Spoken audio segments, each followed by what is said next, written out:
Hi Gilbert, I'm just looking at your design here. Looking at the links panel, looks like your images are still in RGB, except for your JPEG of your logo, which is good, that's in CMYK. Your effective PPI looks good, which means that that's a really important number there. That's means that everything's high resolution that you're using, which is good. And you brought everything out to the bleed lines on both pages, so that's great. So one thing I would say is maybe sizing this down with a free transform tool. It's just over here. I might pop this out right here, and pushing shift and dragging from the corner just to make it a little bit smaller so there's a little bit more room, and we definitely want to center it in the page. The pink line will pop up when you move it around. And just bump this up and maybe bump that up just a little bit from the edges, because this quality is our motto is pretty close to the edge there. You are missing icons, and you know, I did want more information, and I would actually maybe think about maybe adding a box behind this or something. You could screen it back. Definitely take it all the way to the bleed line. And, you know, I'm going to make it black, and then I can screen it back, maybe. And then in the properties panel, I can arrange, send backward, and then to put it behind the text. And then maybe this could be white or something, so that it pops off a little better, because it really wasn't showing up very well on the background there. And maybe bringing it away from the edge just a little bit would be good. So yeah, just make sure you check over the project worksheet, get the icons in here. There's some more requirements that you're missing. This is pretty bare bones. One thing you could do with this is, you know, click on it with the black arrow tool, and then under in properties, under appearance, next to stroke or corner actually, there is options for corners. You can do a rounded corner, and that will help to get rid of, you know, some of the white that you're getting in your file. And you could even bring this in to get rid of some of this black. Although I don't know if that's really looking very good.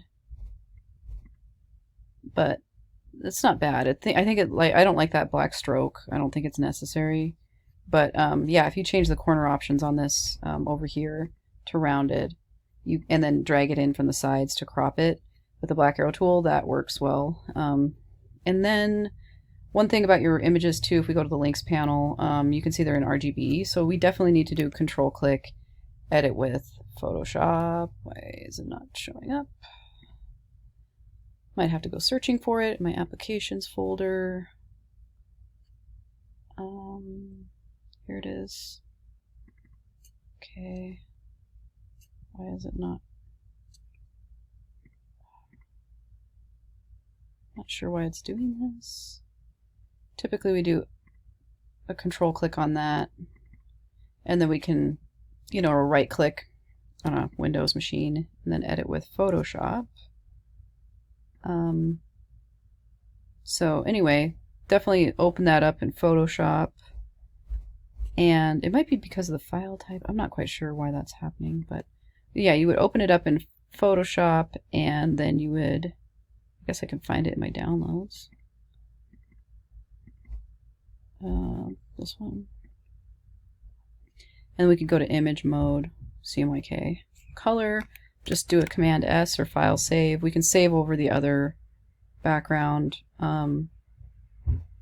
It's a WebP file, which is kind of a weird file. We could make it a Photoshop document format. Don't necessarily need to change the name that much. Push save. And then if we go into InDesign, we can relink it. A lot of times I just save over the old file, but yeah, so I went to the relink button here, navigated to the new PSD file that we saved out, and just pushed open, and it'll automatically link it to the Photoshop document, CMYK. Your effective PPIs look good, so I would do that to both of these. Yeah, it might be because of the file type that it wasn't showing up. And then you get image mode. I don't know why this green thing happens. It's every once in a while in here. Ever since I downloaded the new version, it does that. And then I'm just going to save over the old. I'm going to make this large. Push OK. So this is the JPEG file. I know it's hard to see because my computer's freaking out, but you can see it's updated automatically because I saved over the old file. So yeah, other than that, this is looking good.